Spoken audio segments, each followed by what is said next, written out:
I'm Jasmine and I'm a rising third year student pharmacist. In today's video, I'm going to tell you guys how to become a pharmacist in the United States and the steps that you have to take to get there. So honestly, when I was applying for pharmacy school, I had no idea how to do it. I used a combination of Google and the people around me, and I've gotten quite a few questions about how to become a pharmacist. So if you guys want to know more about me, my lifestyle in pharmacy, make sure you keep watching. Also, make sure you guys like, comment, and subscribe to know more about me, my lifestyle in pharmacy, and get a dose of Jasmine. Thanks for watching, y'all. Okay, so the first step to becoming a pharmacist is to make sure that you take prerequisite courses.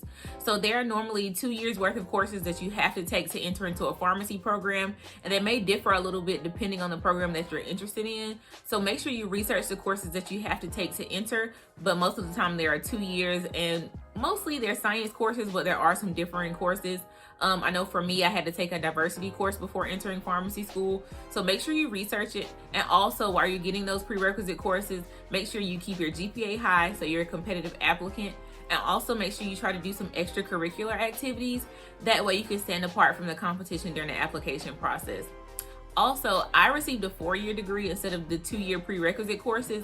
And honestly, the 4-year degree makes you a little bit more competitive when you're applying to top pharmacy programs. I know a vast majority of the people in my class have 4-year degrees. So you do have the option to do the 2 years of prerequisite courses, but me, I did the 4-year degree before entering pharmacy school. So step 1 is to take your prerequisite courses. So my next tip kind of ties into my first tip. The first tip was to take prerequisite courses. The second tip is to research the pharmacy school that you want to enter. Learn about the school, learn about the people who are normally accepted, learn about the different programs that they offer, but basically what makes you a good candidate for going to that school. So when you research the school, research the courses that you have to take, and also try to contact an admissions person. And if you do contact that admissions person, they can give you more information about how to make your application stronger. I know when I was applying to pharmacy school, I reached out to some faculty that actually worked at the School of Pharmacy so that I could ask them questions about how I could make myself more competitive to ensure that I got into a top pharmacy program. So tip number 2, research whatever school you want to attend. It can be multiple schools, but make sure you know about them. Okay, so the next tip a lot of people talk about is the actual exam you have to take called the PCAT. And basically the PCAT is an entrance exam that pharmacy schools use to see exactly where you place amongst other people who took the exam at the same time as you. So some pharmacy schools do not require the PCAT, but at my school they require the PCAT. So the PCAT is an exam that lasts about 4 hours, and you basically get tested on different subjects like chemistry, writing, reading, math, different things like that. So it is a standardized test. So with the PCAT, it's normally offered in the summer and then in the fall. And those are the best times to take the PCAT if you want to get accepted into a school early. So for me, I knew I wasn't ready to take the PCAT in the summer. So when I was applying, it was offered in July and I wasn't ready. So I took the entire summer to study, so about 4 months, and then I took the exam in September. So honestly, you can take the PCAT multiple times, but it is expensive to take it multiple times. I think it's around $200.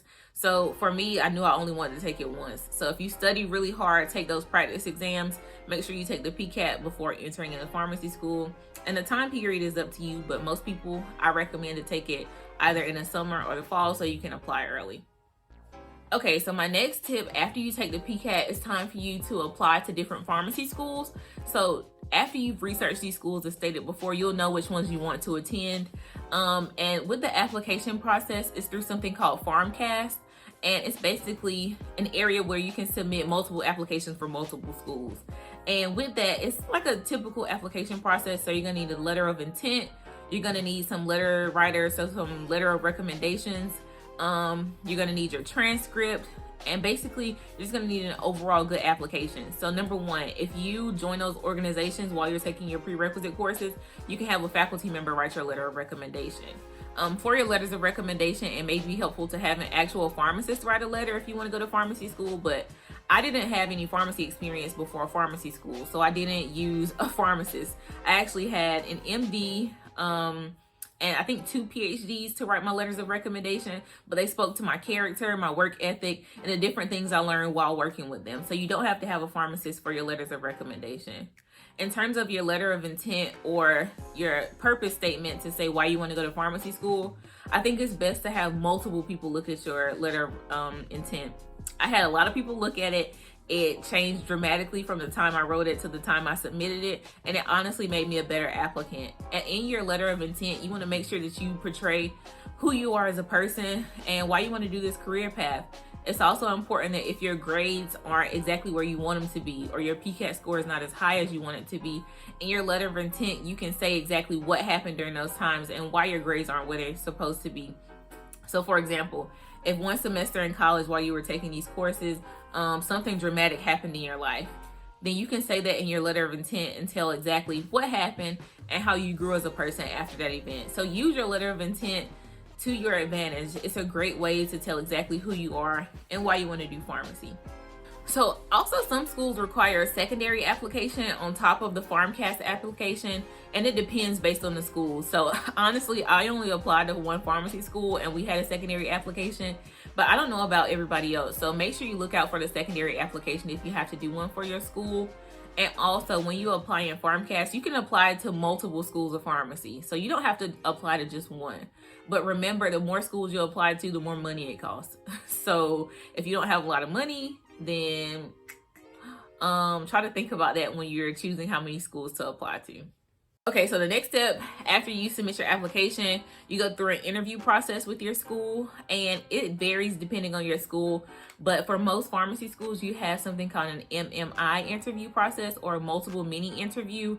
And it's a little bit unconventional, it's different. So I would recommend studying or practicing before MMIs. So before I went to my interview, I actually went through a training about how to get through MMIs and exactly what the questions are meant to get out of the applicant. So if you guys want a video about multiple mini interviews, let me know.